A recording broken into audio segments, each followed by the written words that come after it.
बिस्मिल्लाहिर्रहमानिर्रहीम। अस्सलाम वालेकुम डियर व्यूवर्स। मैं आपसे पाकिस्तान इकॉनमी के हवाले से बात करने वाला हूँ।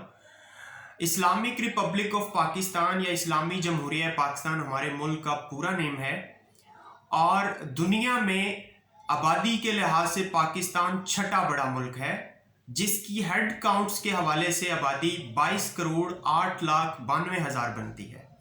इसी तरह एरिया के लिहाज से पाकिस्तान दुनिया के 197 कंट्रीज में से 33rd रैंक पे आता है और इसका एरिया 8,81,913 स्क्वायर किलोमीटर बनता है।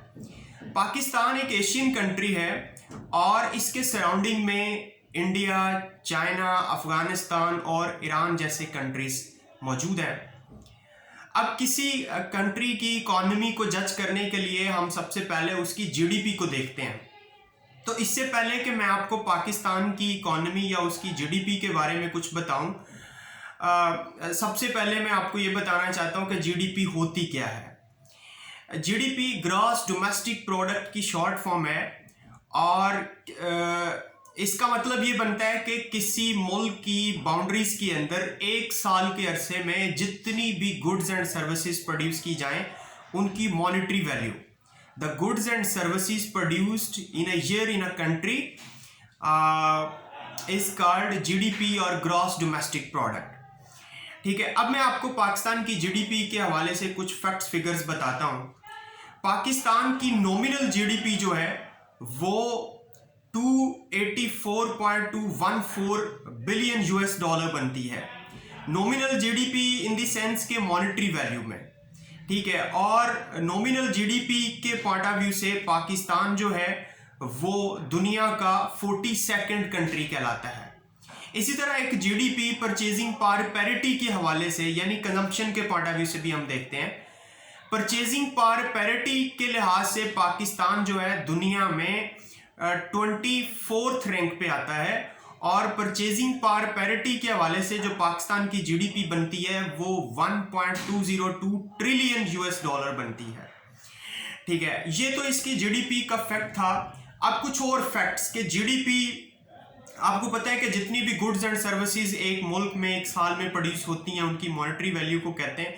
अब सवाल ये पैदा होता है कि ये जीडीपी को कौन कौन से सेक्टर कंट्रीब्यूट करते हैं और पाकिस्तान की ये जो इनकम है, इतनी प्रोडक्शन है, ये कहाँ से आती है।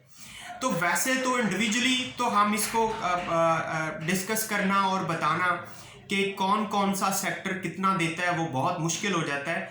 हम बेसिकली पाकिस्तान की जीडीपी को मेजर करने के लिए और उसकी कंट्रीब्यूशन मुख्तलिफ सेक्टर से चेक करने के लिए हम इसको बेसिकली 3 सेक्टर्स में डिवाइड करते हैं। पाकिस्तान की जो जीडीपी 284.214 बिलियन बनती है उसमें सबसे पहला जो कंट्रीब्यूटर है वो एग्रीकल्चर सेक्टर है। एग्रीकल्चर सेक्टर की तरफ से पाकिस्तान की जीडीपी को 18.5% कंट्रीब्यूशन आती है और वैसे भी पाकिस्तान बेसिकली एक एग्रेरियन कंट्री है।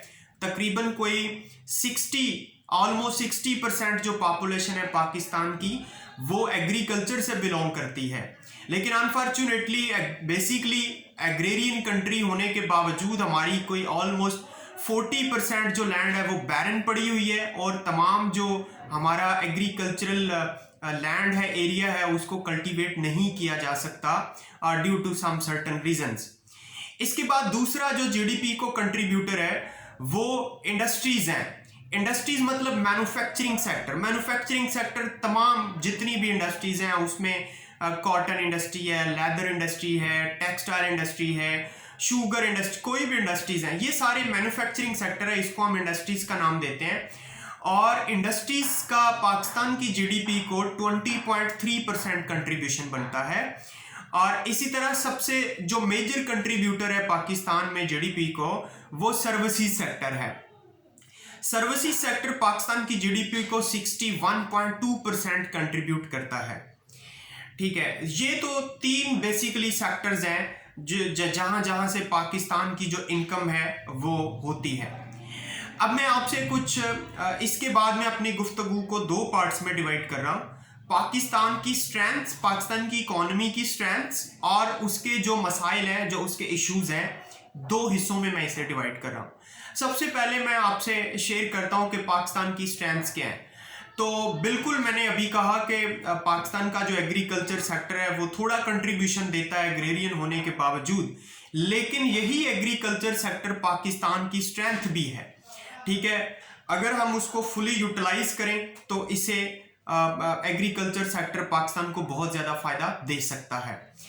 एग्रीकल्चर के अलावा पाकिस्तान की जो लेबर फोर्स है वो पाकिस्तान की स्ट्रेंथ है। कोई ऑलमोस्ट 57.2 मिलियन पाकिस्तान की लेबर फोर्स है जो कि काम करती है मुख्तलिफ सेक्टर्स के अंदर। इसके अलावा पाकिस्तान की स्ट्रेंथ इसका टूरिज्म है।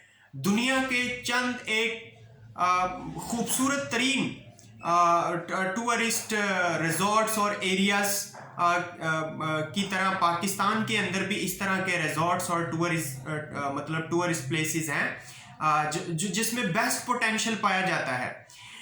लेकिन अनफॉर्चुनेटली हम पाकिस्तान के टूरिज्म को इतना, या उस टूरिज्म जो सेक्टर है उसको हम इतना यूटिलाइज नहीं कर सकते। अभी करंटली कोई 7.1 बिलियन हम पाकिस्तान के टूरिज्म सेक्टर से अर्न कर रहे हैं फॉरेन एक्सचेंज, बट हम इसको 4 या 5 से मल्टीप्लाई कर सकते हैं, इतनी कैपेसिटी है। प्लस पाकिस्तान की स्ट्रेंथ ये कि ये 4 सीजन कंट्री है। यहाँ पे ऑटमन है, यहाँ पे सीजन है, यहाँ पे समर सीजन है, यहाँ पे विंटर है, यहाँ पे रेनी सीजन होता है, स्प्रिंग सीजन होता है। तो 4 सीजन, मिनिमम 4 सीजन कंट्री है इस हवाले से। उसके अलावा पाकिस्तान की जो स्ट्रेंथ है वो उसका लिटरेसी रेट भी अच्छा लिटरेसी रेट है, बट 100% तो नहीं है। 70% जो पाकिस्तान की पॉपुलेशन है वो लिटरेट है इस वक्त गवर्नमेंट के फैक्ट्स फिगर्स के मुताबिक। और पाकिस्तान के अंदर जो बर्थ रेट है इस वक्त वो कोई 3.4 to 5% है।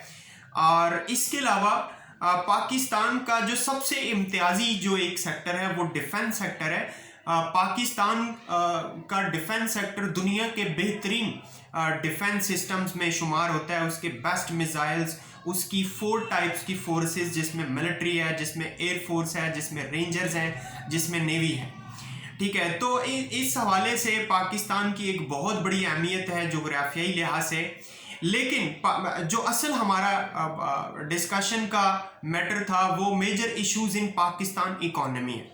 इस वक्त पाकिस्तान इकोनॉमी के मेजर और बड़े बड़े इश्यूज क्या हैं, तो मल्टीपल इश्यूज हैं। हम पूरा दिन भी उसको डिस्कस करें तो बहुत मुश्किल है, बट जो बहुत मेजर इशू हैं और की इश्यूज हैं वो मैं आपके सामने रखना चाहता हूं। पाकिस्तान का सबसे बड़ा मसला इस वक्त एक तो डेट है। इस वक्त करंटली पाकिस्तान का 110 बिलियन US$ एक्सटर्नल डेट है, और जो कि मल्टीप्लाई होता रहता है। इसी तरह पाकिस्तान में जो अनएम्प्लॉयमेंट रेट है वो 6% है। जहां पे इतना ज्यादा लेबर फोर्स है पाकिस्तान में, वहां पे 6% अनएम्प्लॉयमेंट भी है, जो कि अच्छी चीज नहीं है।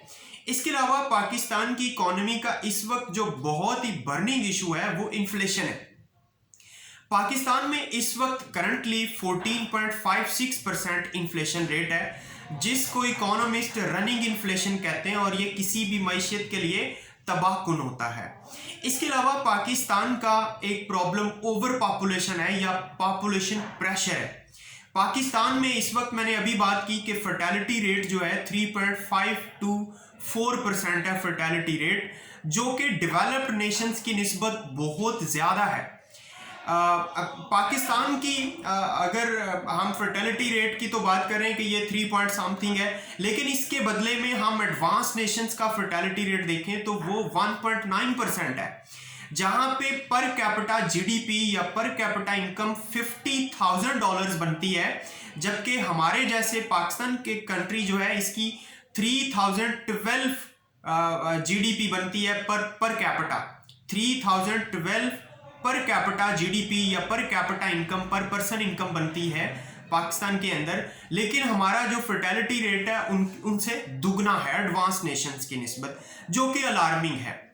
इसके अलावा पाकिस्तान में एक बहुत ही बड़ा नोमिनेटेड जो प्रॉब्लम है वो करप्शन का है और लीकेज का है।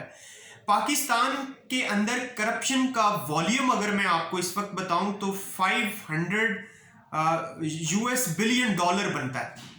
तो ये बहुत बड़ा एक लीकेज और करप्शन का जो प्रॉब्लम है, इसकी वजह से क्या होता है कि आपकी जो मईशत है उसकी बुनियादें कमज़ोर होती हैं। इसके अलावा हमारा जो फरसूदा निज़ाम तालीम है, जिसके अंदर टेक्निकल और प्रैक्टिकल एजुकेशन कम होती है, रटालाइजेशन होता है, ये भी हमारी इकॉनमी का एक मेजर प्रॉब्लम है कि लोगों के पास स्किल्स नहीं होती और वो फिर अनएम्प्लॉयड रहते हैं। इसके अलावा पाकिस्तान की इकॉनमी को मिसमैनेजमेंट का इशू है। हमारे पास इंजीनियर्स, डॉक्टर्स और साइंटिस्ट जो हैं वो इतने ज़्यादा नहीं हैं, और अगर हैं तो क्वालिटी के नहीं हैं जो बेहतर डिसीजन ले सकते हैं। दूसरी इससे भी बड़ी जो बढ़ के जो प्रॉब्लम है, वो प्रॉब्लम ये है कि पाकिस्तान की इकॉनमी के अंदर जो भी पढ़े लिखे लोग, डॉक्टर, साइंटिस्ट, इंजीनियर्स जो रोड मैप देते हैं उसको इम्प्लीमेंट आगे नहीं किया जाता। इम्प्लीमेंटेशन नहीं है, पॉलिटिकल स्टेबिलिटी नहीं है। अब मैं आपसे अगर एक एग्जांपल इसकी शेयर करूं तो 70s में पाकिस्तान जो था, 70s में इस तरह तरक्की कर रहा था कि वो एशिया के अंदर एक टाइकॉन बनने जा रहा था। बट और ये भी एक फैक्ट ज़मीन के ऊपर एग्जिस्ट करता है कि 70s के अंदर पाकिस्तानी इकोनॉमिस्ट ने साउथ कोरिया को इकोनॉमिक मॉडल बनाकर दिया, और आज साउथ कोरिया में एक लेबरर की जो इनकम है वो 1 लाख से ज़्यादा है, ठीक है, जबकि पाकिस्तान जो है उसने डिक्लाइन किया है और वो पीछे की तरफ आया है। अच्छा, मिसमैनेजमेंट, इसके अलावा लॉ एंड ऑर्डर की सिचुएशन वो पाकिस्तान के अंदर बहुत खराब। पॉवर्टी का मसला है पाकिस्तान के अंदर। पाकिस्तान के अंदर 24% जो लोग हैं वो they are living below the poverty line. तो ये भी एक किसी इकॉनमी के लिए बहुत बड़ा मसला होता है। इसके अलावा जो पाकिस्तान का करंट अकाउंट है वो 13.8 बिलियन US$ डेफिसिट है। इस तरह के मुख्तलिफ प्रॉब्लम्स हैं पाकिस्तान की इकॉनमी को, जिनको सॉल्व करना इस वक्त हमारे लिए बहुत ज़रूरी है। अब रही बात कि ये जो प्रॉब्लम्स हैं ये इनकी डिटेल क्या है और इनको हम कैसे सॉर्ट आउट कर सकते हैं, हम इनको कैसे ख़त्म कर सकते हैं, इंशाल्लाह अगली वीडियो में एक एक major issue of Pakistani economy के साथ हाजिर होंगे। तब तक अपना ख्याल रखिएगा। अल्लाह हाफिज़।